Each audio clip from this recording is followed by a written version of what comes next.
Sancaqa Koyê girêdayê Herêma Kurdistanê ya Iraqê ye, cîwarê wêjewan û şaîran e. Yek ji wan nivîskaran jî Hecî Qedirî Koyî ye.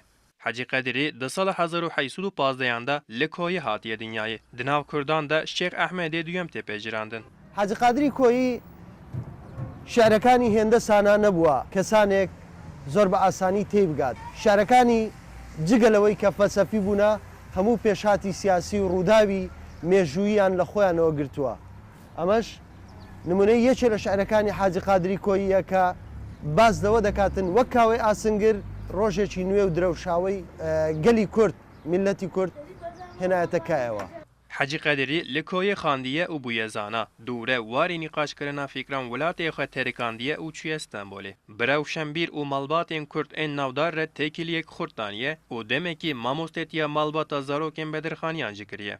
ئەی ڕەقیب هەرماوە قەومی کورزوبان نایشکێنێ دانەری تۆپی زەمان ئێمە ڕۆڵەی ڕەنگی سوور و شۆڕشین سەیریکە خوێناویە ڕابردوومان ئێمە ڕۆڵەی میدیا و کەی خوسرەوین دینیمان ئاینمان نیشتیمان کەس نەڵێ کورد مردووە کورد زیندووە و قەت نانەوێ ئاڵاکەمان. Gelê Kurd tu carî nivîskar Koyî ji bîr nekiriye û bi navê wî kutubxaneyeke mezin li Koyê ava kirine. Welatiyên li başûr ji bo geşt û gereyê berê xwe didin Parka Koyê.